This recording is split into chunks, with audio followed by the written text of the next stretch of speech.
ꯆꯍꯤ 63 ꯃꯨꯛꯁꯤ ꯄ꯭ꯔꯖꯥꯁꯤ ꯈꯝ ꯊꯦꯡꯅ ꯋꯥꯗꯅ ꯂꯩꯔꯤꯕꯀꯣ ꯃꯁꯤ ꯅꯦꯁꯅꯦꯜ ꯄꯥꯔꯇꯤꯒꯤ ꯋꯥ ꯅꯠꯇꯦ ꯄꯣꯂꯤꯇꯤꯀꯦꯜ ꯄꯥꯔꯇꯤ ꯄꯥꯏꯔꯤꯕꯁꯤꯡꯁꯤ ꯔꯤꯖꯅꯦꯜꯒꯤ ꯑꯣꯏꯔꯣ ꯑꯗꯨꯒ ꯅꯦꯁꯅꯦꯜꯒꯤ ꯑꯣꯏꯔꯣ ꯄ꯭ꯔꯖꯥꯁꯤꯡꯅ ꯑꯩ ꯋꯥꯈꯜ ꯌꯥꯝꯅ ꯃꯨꯟꯅ ꯈꯟꯊꯍꯟꯅꯤꯡꯉꯤ ꯃꯣꯏ ꯍꯧꯖꯤꯛ ꯋꯥꯔꯤꯕꯁꯤꯗꯤ ꯍꯧꯖꯤꯛ ꯑꯦꯖꯨꯝ ꯇꯨꯗꯦꯗꯗꯤ ꯑꯩꯈꯣꯏ ꯅꯦꯁꯅꯦꯜ ꯄꯥꯔꯇꯤꯅ ꯑꯣꯏꯔꯦꯀꯣ ꯑꯩ ꯄꯟꯖꯔꯔꯣꯏ ꯑꯗꯨꯅ ꯑꯩꯈꯣꯏ ꯈꯨꯟꯅꯥꯏꯁꯤ ꯏꯪꯅ ꯇꯤꯞꯅ ꯑꯩꯈꯣꯏ ꯌꯥꯝꯅ ꯌꯥꯏꯐꯅ hingi ꯍꯥꯏꯇꯥꯔꯗꯤ ꯅꯦꯁꯅꯦꯜ ꯄꯥꯔꯇꯤ ꯄꯣꯂꯤꯇꯤꯀꯦꯜ ꯄꯥꯔꯇꯤꯁꯤꯡꯁꯦ ꯑꯩꯈꯣꯏ ꯃꯅꯤꯄꯨꯔꯗꯒꯤ ꯑꯃꯨꯛ ꯍꯣꯡꯗꯣꯛꯄ ꯑꯃ ꯗꯔꯀꯥꯔ ꯂꯩ ꯍꯥꯏꯕ ꯑꯗꯨꯒ ꯃꯈꯣꯏ ngasi manipur thoibase national party gi leadership thon bangakni haib haim tholo adu afam magana aina han saijagre dhibigi mafum dhibigi na afa punna makse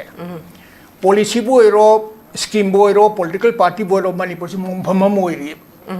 masi det lotion ba india gi mafum atopa state ti bjp ji am phajina thabuk tawri ba ko manipur de hoji loi sini aduna aina bo haijabada प्रजा खरदे दुम हारी regional party लाइब सिंग से चही मंगा तुम मोय ngai ta चही मंगाई मनुंग मणिपुर मुठखिबो याय सिदि प्रजा सिंग खंददि एबा फत बथबा सिदि यारेंगी अथु मतुम लोसिन होनगतबने बा मसी अखोई की प्रजा सिंग जु खितंग वखंदी मसी प्रजा की खुद लेबने अफबा फतबो हनबसे मोयना हाना फमनाबि सिंग से प्रजा ने खन बंगातने बा मदु मोयना वखन खंदौदे सोइरिबने बा को मसी की इरांग सी लोचनबगी महूता अखोई हौजी मणिपुर हौजी अखोई सी प्रजा खुदिम थेंगनै मैबुल मसाक लेरिबनेबा मणिपुर से हौजी वोल्केनो गुमनेबा वोल्केनो सिदा मैबुन चापतना मनुंग दे पोखाइरग लेसी मसी अंत कमाइते मुथसे खंदेबको मदुगी मदु मुथ मैजे मुथ महूता अतो अतो माइंड से डाइवर्ट तौनबा सुम अमा सुम तौलरे प्रॉब्लम सिदे अदुम लोइरोय हैबको अदुगा होजी आईडीपी मोय 60,000 लेरमदु कयाम चखरे कयाम लेरी कदु मफरांग खमलते मोय पूरा कावखरे फोगटन आमी गुमना लेरे आईडीपी सिंगसे अदने सिन हाइवेसिन कन मनुमित सटप यादुने मसी अखोय खंद्रे बको अदुगा आइना वाफम ताजिके ngasi we are dancing at a tune of Indian politician de अखोय से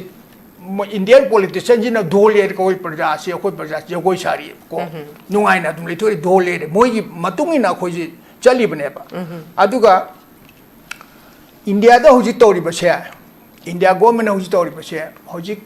अखोई तो सानरी बे लीला से अममुंग तौरी बसे मोई ट्रायल बेसिस दा अखोई मणिपुर से ट्रायल फील्ड होइना मु उरेबा मखन मखन की पॉलिटिक्स हम तौनी मिलिटरी ऑपरेशन हम तौनी अदुगा मरुइना होल एंटीना इंडियन आर्मी ना इशू आर्मी लेजरमनी को मोइन इंसर्जेंसी से लोशन बसिने इंसर्जेंसी से मसी की प्रॉब्लम हेक सॉल्व टॉक द आर्मी दे ये साइड बोदी मणिपुर पीस ले रोय मोइना अखोई मोइ खुद थाद्रि फोदा आदि की हंतक चीफ मिनिस्टर छत्रिङै दा अखोई की कुकी की चिप्टेन ना नंग सिदा लंबी से चटप यारोय नंग खुदोंदि फंगने हारसु लाव की आइ अइन ताजबदा अदो मा लावबदो पैसानि मेनखिबो खोंजे पैसानि मेनखिबो याले करिबुक थोखिद्रेदना मा चलुबदो अदुम कनो तौने लाए अदुगा आइना ताजबदा असम की इलेक्शन की ममांगसिदा मणिपुर गवर्नमेंट हम लाकने दि मसी मयामने आइगोन हाइबीबको मरम द असम इलेक्शन सिदैदा अखोई मणिपुर दे बीजेपी गवर्नमेंट थंबसे असम की इलेक्शन सुकाना दोइनी को अदु प्लस पैसा से सेंट्रल फंड से अदुम फने मोई की इलेक्शन की अखोई स्टेट की शेयर दे हाफ्रीदोइनेबा मदु कनानासु सेंटर ना पी पैसानी ना मोइन सी पीग्रे दा coin Kanasu खुमोय अदुगा प्रजादा आइनसु हानसु हाइजग्रे centre funding हाइबसे centre पीबा शेयर सिदिने अखोई रीजनल पार्टी ना पालसु कांग्रेस ना पालसु बीजेपी पालसु एनी पॉलिटिकल पार्टी पालसु ने अदुम फंगनी प्रजादा हौजिक नेशनल पार्टी पालबदी प्रजा से नुंगाई नत्र नुंगाइते जो अदुम खांबिउ अदुगा हौजिक से अखोई प्रजा सिंग आइना हाइजबदी नेशनल कांग्रेस और जो बीजेपी जो अखोई ने प्रजा सिंग ने टेस्ट तौरेदना मोइन पार्टी मतम द अखोई नुंगाई नत्र नुंगाइते हाइबदो प्रजा सिंग मखल अहोम हम थंबिउ अखोई सिदिगी इसागी लेंगांगना पांजरगा मणिपुर दा अहोम अमा नुंगाइबा अमा प्रजा गी आइफबा ओरकदबा वखलदो खंदबिउ हाइबा मसी आइने हेता कनो तोबि वानते अखोई प्रजा सि वखन यामना खंदबम चंगी प्रजा सिंगना खनगिबा मोय फमनाइबा सिंगने हाइबको अदु करम्बा मखलगी प्रजा सिंग खनगी हाइबतुदी अदु कनो प्रजासने खनगी लेंगा पाई सिंह से करम मखल की मीसिंग नो दु प्रजाने खनथे भी होबा मखोइना मसिदैदा पैसा खरन तौरगा हेत पुंची से वाने हिंगबदो अदु हिंगदना वाफोन अमत खनथे बिउ अदुना आइना अरोय हाइजबदी मसा मसाने तौबम थोप थबक्ति तौगदबनी मसी मसागी थबक तौबदा अखोइना मसिदैदा इंपोर्टेंट लै सिग्निफिकेंट ओइरे करिसु अखोइना हाइबम थोकते अदुगा पंगांगांगसु यामना काने थबक ओइना उपियो हौजिक मणिपुरदा अखोइ सीमेंट की लंबी सेमिसिदा पोर्ट होल ने पिक थलेना था मंगा तरु फात्रिने मसी करिनो हाइबा मसी करिनो बा अखोइ मणिपुर तौरि थबक खुदौ अदुदे वेरी सब्सटेंशियल रोइबा शब्द की जिरिबाम की खोंगचची खोइगी असम की इलेक्शन सिगा मरी लेना चटपदा अदुमक मसी जिरिबाम द चंगसलंबगी हाइबगी वारोल सिजु बाबुं मयामना दुम थमनरी को अदगी ngasai nakalamrom da mu ngasai akoin thengnajari assam gi kasar district ki udarbon gi constituency da akogi bjp gi mirep oriba rajdeep gola si ga magi rival hai tare ko masi akogi congress ki mitai machane habisu babung koi tajare adubu koina thengnajabada mahaki handaki khongchachi tongan ba akogi chawkhat thorang development program ya amadi hairi अदुमकु अखोइगी popular नसु दुम पनबिगिबा मखोइना development works हाइबा सिंगसी थबक ओइना ओनथोकपा ngamgadra ngamoidra हाइबदुमा अदुगा हजिक तंगदु लेताबा म पुरकपा मदु मेन इशू नि पोरकनी हाइबा सिमजो हाइबा बुंग अदुमकु ngasi हजिक अखोइ अप्रैल यौसले अदु मथंगी 2027 गी इलेक्शन से दुम खंगाउरोइ पाबु सिगी within short period of time हारिबा बीजेपी की अनौबा पॉपुलर गवर्नमेंट अखोगी खेमचांद की कोई ऑनरेबल सीएम खेमचांद की लीडरशिप की मखादा लाइरिबा सिंगसिना अखोगी पीस नॉर्मल सिसे पुरपा ngamgani हाबगी थाजबसे पाबु तेन गबा मतम सिदा मखोइना थम्मिबा मखोगी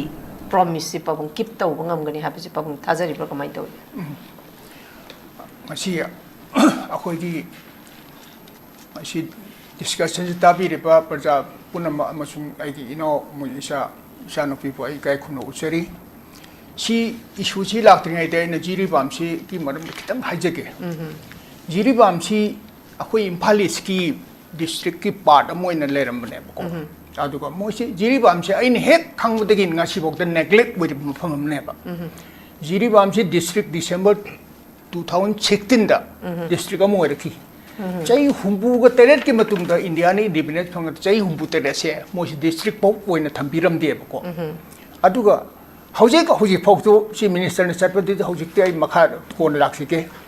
hoje Jiribam do hospital le ba se specialism gu leite operation ki facility leite school of bom leite ba area je 212 square kilometer ne ko population ne 43 lakh thousand gum le अदि national highway 37 लेरे railhead लेरे अदुगा नरेंद्र मोदी नो election campaign लामता अखोई लंजिंगा चोबुता इम्फाल और जिरिबाम रास्ता हम हवाई जहाज गिरा देगा काइन मा वाथी गांगम बने बको ngasi करी ओरी ngasi जिरि लंबिसि करी ओरी अखोई पोम मोइना दुम लेरिबा सिनि चला मतुम दा खंगजरगनी को अदि अंग पमना मोइ लैंग्वेज से बेंगोलिन 38% होएबा मैतेज ने 37 ने बेंगोलिन हेन नॉमिनेट तौखरबनी अदुदगी प्लस अखोई मयाम न तुम ngasi सु हाइदेगे बांग्लादेश की मयाम म थोमजेलगा हौजिक कनानो करी ओली तो तुम लैखरे को अदुगा जिरिबाम इकोनॉमी से राइस का बेंबू गतनी मोइ इकोनॉमी से कसु लेते अदुगा हौजिक अखोई सिदगी इम्फाल एरिया दगी जिरिबाम पोस्टिंग से पकना मु पामते पुलिस स्टेशन से सिगी मांगदा पुलिस स्टेशन बो स्ट्रेंग लेते तराम लितराम लाई ओ सिबो लेते दना अखोई सी अंगक पलमने बको अदुना हंते के बिजे से सिंबोलिक ओय हाइबदुति ने जिरिबाम गी नुपी सिंगना हौजी कनो फेसबुक ते यावरि बदुनी मोइन हाइबदुना ने हंते के बिजे दे फागी ताखरबने फागी ताखिबनी को मसी आइना मदु करी करी हाइदुते मयाम ना दुम यंगबिरो अदुगा जिरिबाम चटपा एनी प्लेस चटपा दे चीफ मिनिस्टर की मथौ तौबनी ने मागी मथौ तौदबु करी सिंबोलिक ओइदुनो आइगी थौ तौबुदबु करी आइने करी क्लेम तौनिंग लेगे अदु मोइ नहानगी एमएलए तरे निपान यावरि मोइ नहानगी चट मखों पांदे मखों पांदबरा मोइ हान सट यादबरा बा ꯀꯗꯧꯕꯒꯤ ꯃꯥꯏ ꯃꯇꯨꯡ ꯆꯠꯂꯦ ꯍꯟꯗꯛꯀꯤ ꯍꯧꯖꯤꯛ ꯄꯣꯄꯨꯂꯔ ꯏꯆꯥꯅꯁꯨ ꯍꯥꯏꯈ꯭ꯔꯦ ꯍꯟꯗꯛꯀꯤ ꯏꯂꯦꯛꯁꯟꯒꯤ ꯆꯠꯄꯅꯦ ꯃꯥꯗꯤ ꯚꯤꯖꯤꯠꯇꯨꯗꯤꯕ ꯏꯂꯦꯛꯁꯟꯒꯤ ꯆꯠꯄꯅꯦꯕ ꯏꯂꯦꯛꯁꯟꯒꯤ ꯆꯠꯄꯗ ꯕꯥꯏ ꯏꯌꯔ ꯆꯠꯈ꯭ꯔꯁꯨ ꯄ꯭ꯔꯣꯕ꯭ꯂꯦꯝ ꯂꯥꯛꯅꯦ ꯃꯥꯅ ꯏꯝꯐꯥꯜ ꯁꯤ ꯀꯩꯅꯣ ꯇꯥꯁꯟꯒꯣꯅꯦꯕ ꯍꯧꯖꯤꯛꯀꯤ ꯖꯤꯔꯤ ꯚꯤꯖꯤꯠꯇꯨꯗꯤ ꯑꯩ ꯌꯥꯝ ꯁꯥꯡꯅ ꯍꯥꯏꯅꯤꯡꯗꯦ ꯀꯣ ꯑꯗꯨꯒ ꯏꯆꯥꯅ ꯉꯁꯥꯏ ꯍꯥꯏꯈꯤꯕꯗꯣ ꯁꯤꯡꯖꯃꯩ ꯊꯣꯡ ꯃꯈꯥꯗ ꯕꯣꯔꯥ ꯈꯥꯎꯇ ꯍꯥꯞꯆꯤꯜꯂꯒ ꯑꯉꯥꯡ ꯆꯍꯤ 9 ꯁꯨꯕꯗꯣ ꯃꯥ ꯁꯤꯡꯖꯃꯩꯗ ꯊꯣꯛꯏꯕꯅꯦ ꯆꯤꯃꯤꯗꯁꯨ ꯁꯤꯡꯖꯃꯩꯗꯅꯤ ꯁꯤꯡꯖꯃꯩꯁꯦ ꯍꯧꯖꯤꯛ ꯃꯅꯤꯄꯨꯔꯗ ꯑꯩꯈꯣꯏ ꯀꯔꯤ ꯍꯥꯏꯅꯤ ꯄꯣꯠ ꯍꯣꯜ ꯃꯦꯜꯇꯤꯡ ꯄꯣꯠ ꯑꯣꯏꯔꯦ ꯖꯤꯔꯤꯕꯥꯝꯒꯤ ꯆꯤꯃꯤꯁꯦ ꯑꯣꯏꯔꯦ ꯖꯤꯔꯤꯕꯥꯝ ꯋꯥꯊꯣꯛ ꯑꯃ ꯂꯣꯏꯈ꯭ꯔꯦ ꯋꯥꯊꯣꯛ ꯑꯃꯃꯨꯛ ꯂꯥꯛꯏ ꯀꯣ ꯋꯥꯠ ꯏꯁ ꯅꯦꯛꯁ ꯃꯊꯪꯗ ꯀꯔꯤ ꯂꯥꯛꯇꯣꯏꯅꯣ ꯃꯁꯤ ꯑꯐꯕ ꯂꯩꯉꯥꯛꯅꯤ ꯅꯠꯇ꯭ꯔꯒ ꯐꯠꯇꯕ ꯂꯩꯉꯥꯛ ꯄ꯭ꯔꯖꯥꯅ ꯗꯤꯁꯥꯏꯗ ꯇꯧꯖꯅꯤ ꯑꯩꯅ ꯀꯩꯁꯨ ꯍꯥꯏꯅꯤꯡꯉꯥꯏ ꯂꯩꯇꯦ ꯑꯗꯨꯗ ꯀꯣ ꯑꯗꯨꯒ ꯑꯇꯣꯞꯄ ꯋꯥꯐꯝ ꯈꯔꯅ ꯉꯁꯤ ꯑꯩꯈꯣꯏ ꯄ꯭ꯔꯖꯥꯁꯦ ꯑꯗꯨꯛꯀꯤ ꯃꯇꯤꯛ ꯋꯥꯅ ꯍꯤꯡꯉꯤ ꯍꯥꯏꯕꯁꯦ IDPꯁꯤꯡꯁꯤ ꯃꯌꯨꯝ ꯍꯟꯕ ꯍꯟꯗꯕꯒꯤ ꯋꯥꯈꯜ ꯈꯟꯗꯦ ꯅꯦꯁꯅꯦꯜ ꯍꯟꯗꯣꯛꯄꯒꯤ ꯈꯪꯗꯦ ꯍꯧꯖꯤꯛ ꯂꯝꯕꯤ ꯁꯦꯝꯕ ꯆꯍꯤ 2,000 ꯍꯦꯜꯂꯕꯁꯦ ꯑꯩꯈꯣꯏ ꯂꯝꯕꯤ ꯁꯦꯝꯕ ꯅꯥꯂꯥ ꯁꯦꯝꯕ ꯃꯣꯡꯐꯝ ꯍꯥꯏꯔꯒꯅꯦ ꯄ꯭ꯔꯤꯊꯤꯕꯤꯒꯤ ꯃꯐꯝ ꯑꯃꯠꯇꯗ ꯂꯩꯔꯕꯣꯏ ꯃꯅꯤꯄꯨꯔꯗ ꯁꯤꯃꯦꯟꯒꯤ ꯃꯣꯡꯐꯝ ꯂꯩꯔꯤꯕꯁꯤꯡꯁꯦ ꯑꯩ ꯃꯁꯤ ꯉꯛꯏꯑꯕ ꯑꯩꯈꯣꯏ ꯄꯣꯔꯣꯏꯕꯗꯤꯅꯦ ꯂꯩꯕꯥꯛꯇ ꯊꯥꯕꯗꯨꯅ ꯈ꯭ꯋꯥꯏꯗꯒꯤ ꯐꯕꯅꯤꯀꯣ ꯁꯤꯃꯦꯟꯗ ꯄꯣꯔꯣꯛ ꯇꯧꯔꯗ ꯑꯩ ꯄꯨꯟꯁꯤꯗ ꯑꯁꯨꯃꯥꯏꯅꯁꯨ ꯄꯥꯝꯖꯗꯦ ꯀꯣ ꯃꯁꯤ ꯌꯥꯝ ꯅꯨꯡꯉꯥꯏꯇꯕ ꯃꯐꯝ ꯑꯃ ꯑꯩꯈꯣꯏ ꯋꯥꯈꯜ ꯑꯃꯅꯤ ꯑꯗꯨꯒ ꯍꯧꯖꯤꯛ ꯂꯩꯔꯤꯕ ꯂꯩꯉꯥꯛꯁꯤꯕꯨ ꯀꯔꯝꯕ ꯃꯈꯜꯒꯤ ꯂꯩꯉꯥꯛꯅꯣ ꯇꯣ ꯑꯩ ꯍꯪꯖꯅꯤꯡꯉꯦꯕꯀꯣ ꯍꯧꯖꯤꯛ ꯃꯤ ꯈꯔꯅ ꯑꯗꯨꯝ ꯍꯥꯏꯔꯤ ꯃꯥꯗꯤ ꯅꯧꯔꯤ ꯈꯣꯠꯂꯤ ꯁꯦ ꯃꯥꯅ ꯁ꯭ꯄꯤꯀꯔ ꯑꯣꯏꯔꯝꯃꯦ ꯃꯤꯅꯤꯁꯇꯔ ꯑꯣꯏꯔꯦ ꯆꯤꯐ ꯃꯤꯅꯤꯁꯇꯔ ꯑꯣꯏꯔꯦ ꯑꯁꯤꯗ ꯀꯔꯤꯅꯣ ꯅꯍꯥꯟꯒꯤ ꯃꯥ ꯃꯃꯤꯠ ꯎꯗꯕ ꯃꯃꯤꯠ ꯇꯥꯡꯕ꯭ꯔꯥ ꯀꯔꯤ ꯇꯧꯒꯦ ꯃꯥ ꯈꯪꯗꯕ꯭ꯔꯥ ꯂꯩꯕꯥꯛꯁꯤꯗ ꯇꯧꯔꯤꯁꯤ ꯈꯪꯗꯕ꯭ꯔꯥꯕ ꯑꯁꯣꯏꯕꯁꯤꯡꯗꯨ ꯃꯥꯅ ꯃꯊꯪ ꯃꯅꯤꯄꯨꯔꯗ ꯗꯤꯜꯂꯤꯗ ꯍꯪꯒꯠꯂꯟꯗ ꯆꯠꯄ ꯃꯅꯤꯄꯨꯔꯗ ꯂꯩꯔꯤꯕ ꯄ꯭ꯔꯣꯕ꯭ꯂꯦꯝ ꯁꯣꯜቭ ꯇꯧꯒꯗꯕꯅꯤ ꯗꯤꯜꯂꯤꯗ ꯀꯧꯔꯕ ꯇꯦꯂꯤꯐꯣꯟꯗ ꯋꯥꯔꯤ ꯁꯥꯟꯅꯕꯒꯤ ꯀꯔꯤ ꯇꯧꯕ ꯌꯥꯏ ꯀꯩꯁꯨ ꯀꯥꯟꯅꯗꯕ ꯋꯥꯅꯦ ꯃꯇꯝ ꯃꯥꯡꯅꯕꯅꯦꯕ ꯑꯗꯨꯅ ꯑꯩꯅ ꯌꯥꯝ ꯁꯝꯅ ꯍꯥꯏꯖꯔꯕꯗ 27 इलेक्शन तौब याई तौदब याई आई वाखंदती करिगुंबा बीजेपी सरकार सिना मोइना इलेक्शन सी Moina ngamngani khalagati ne election taubu yai aduna tati chi taudu suyana laye ko aduna election taubu ta di next election 27 toro 29 toro akoi gi manipur ti halan taukibe election chi 11 June 1948 ti halan taukibe election che manipur da india ne independence phang akoi pun ngai ta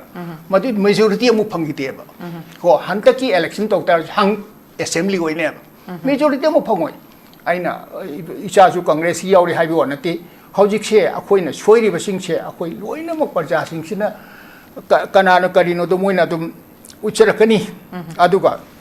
वाफम अमना आइना याम हाइजग्रे Meitei gi yengnabadi Meitei ओइरो सिसे आइना याम कन्ना हाइगिबने सि audience सिदा ngasi su हंदिक सी minister सिना चलगा माना election दा against अखोइ Meitei मगी मरमदा माना मा vote खोमे मदु मान हाइगदमने बा मा लेबी बे कैंडिडेट सि मैतै नि आई कैंडिडेट आई सु मैतै नि अदुनदि मसी कैंपेन जे मा चलोय मोरल करेज मान असेंगबा मैतै इ ओरमदि मसी हाइरोइदमने मसी आई हनिंगे बा अखोइ मैतै यमनो मैतै यमबु हाटना होना बसी करिनो हाइ अखोइ मसी सगुटना देबा सिंगथेनबि मोंग सि तौरोइदमने बा मसी मोइगी आइना ngarang yingजेबनिको मोइ थमो यामना सोगना high ngasi asam de leri base 6-7 lakhs ne ai maitai se moi sina chogot pida base maitai amu chogot pida base I degi hena political party ne lugre blood is thicker than water adu natreba political party is thicker than blood adu oire masi yamna asob khongcher ai di pungchoi sob khongcher ne hai ngai signic bench ka kari symbolic ka soi hoite ai wakhan dati masi yadaba ityas na su yaroi अखोइ मी मोइन सु आई मिते मुन सु याबंग मोइबा आइगी जातिबु लंधरमगा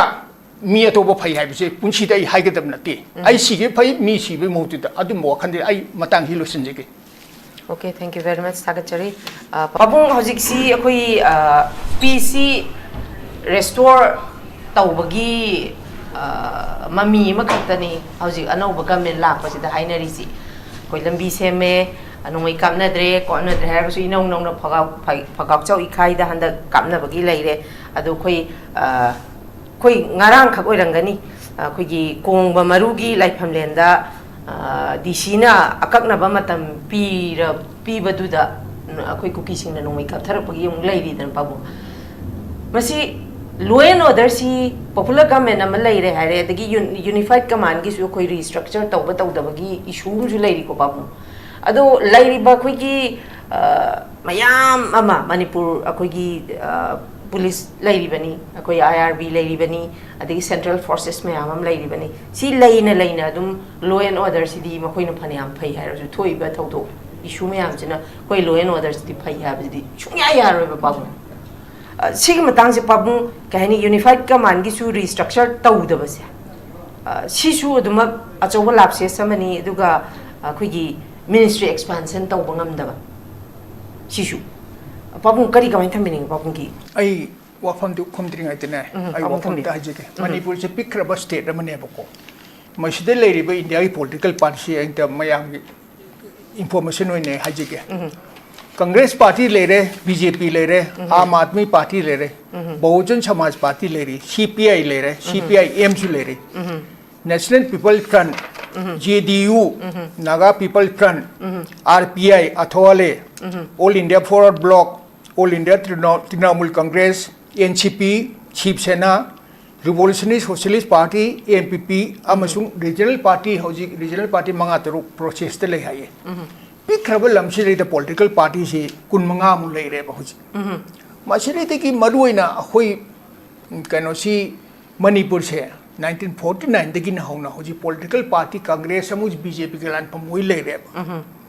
chai humdra tare mukshi parja si kham thengna muadna leiri bako masi national party ki wanati political party pai sing se regional ki woro adu national ki woro parja sing nai wakhan yamna munna khandhan ningi moi hoji wari basidi hoji ejun tu de akoi national party no wore ko ai panjara roi aduna akoi phunaji ingna tipna akoi yamna yai phana hingi haitara di national party political party sing se akoi manipur ki amuk hongtokpa ma darkar le heba aduga makoi ngasi manipur thoi ba se national party ki leader sing thon ba ngak tani haib haim thoi aduga afam magana aina han chaljagre dhibi ki mafum dhibi ki na apo punna makse policy boy ro scheme boy ro political party boy ro manipur se mumphama moi ri maside lotion ba india gi mafum atopa state ti BJP ji am phajina thabuk tawri bako manipur de hoji loi sini aduna aina bo hajabada parja khara de dum hairi regional party lai ba sing se chai manga muti moi ngai tan chai manga bunung de manipur mutki ba yai sidi parja sing khanda de ba phat ba thaba si yarengi athu matum lotion hona ga temne ba masi akhoi gi parja sing ju khitang wakhandi masi parja gi khut leibne afaba phatabu hen ba se moina hana Panabi sing si parjan kan bungak tene ba madu moina wakan khanda ok de soirim ne ba ko masi ki irang si lo sinabagi mahuta akhoi gi hauji manipur da hauji akhoi gi si parja khudim na thengnai maibul la masak le ribne ba manipur si hauji volcano ko mane ba volcano si da maibun chap na manung de pokhai ra le si masi ong ta kamai te muthasi khan de ba ko madu gi madu muthat mai je muthat mahuta ato ba mind se divert tongna ba sum ama sum tawlere problem si de dum loi roi ha ba ko aduga hoji IDP moi 60000 le ram do kayam chakre kayam leiri ka du ma phurang kham le te moi pura kaw khre forgotten army gum na leire IDP sing se adne sin nai wo sin kana manu mit sat pa ya tu ne masi akoi khandre ba ko aduga aina wafam ta ji ke ngasi we are dancing at a tune of Indian politician de akoi se Indian politician jina dole ko parja se ko parja jagoi sari ko nungai na dum le thori dole de moi gi matungi na ko ji chali bane ba aduga India da hoji tori ba se India government hoji tori ba se hoji akoi to sanari ba lila se amma mung tori ba se moi trial basis ta akoi ji manipur se trial fill loina mu ure ba makhan gi politics sam to ni military operation mu to ni aduga maruina whole entire Indian army na isu army le Germany ko moin insurgency solution basine insurgency se masigi problem check solve to the army de yes hydro the manipur peace le roi moina akoi moi khut thadri phauta atiki antak chief minister chatri ngai da akoi gi kuki gi chipten na nang sida lambi se chat yaroi nang khudong de phangni harasu law gi ai ain tajabada ado ma law do paisani men ki boy onje no paisani men ki bi yale kari buk thokhi dre na ma chalu bodo adum kanu tong ne lae adu ga aina tajabada Assam ki election ki mamang sida Manipur government nam lakne di masi mayam ne ayon haibi ko maram da Assam election sida da akoi Manipur de BJP government tham base Assam ki election sukana doini ko adu plus paisa se central fund se adum phanayam no moi ki election ki da adum akoi state ki share de adum ha khri doine ba madu kana na su center na pi paisa ni na moi na si pi gre da ko na kana su khumoi adu ko Parjada aina suhana suhajagre center funding haibase center people share sitina akoi regional party na palasu congress na palasu BJP palasu any political party palasu ne adum phangani parjada hojik national party palabdi parjasi nungai natra nungai te jo adum khangbiu aduga hojik si akoi parjasing aina hajabadi national congress or BJP so akoi na parjasing test tawredana moina parmu tam da koi nungai natra nungai ti haibdo parjasing makhal da hom am thambiu akoi sidigi isagi lengang na panjaraga Manipur da hom ama nungai ba ma parjagi ai thaba or kadaba wakhal do khandabiu haiba masi aine heta kaino to wi wana te akoi parjasi wakhal yam na khandabam changi parja singna khangi ba moi phamnai ba singne haiba ko adu karamba makhalgi parjasing khangi haibutudi adu kano parjasing khangi ba lenga pairi ba sing se karamba makhalgi mi sing no du parjana khanthebiyo ba makoina masidaita paisa kharana torga ta punchi ji wani hingbado adu hingdana bo phonam ta khanthebiyo aduna aina aroi haijabadi masa na tawbum thopa thabakti tawgodabani masi masagi thabak tawbada koina masida ya important lay significant oire kari su akoina haibum thokte aduga pangangang wasu yamna kana thabak oina utpiyo hojik Manipur da akoi cement gi lambi semi sida pothole na pik thale na tha manga tro phatri ne masi kari no haiba masi kari no ba akoi Manipur tori thabak kudo atu very substandard roiba substandard gi thabak si substandard min tawbune ba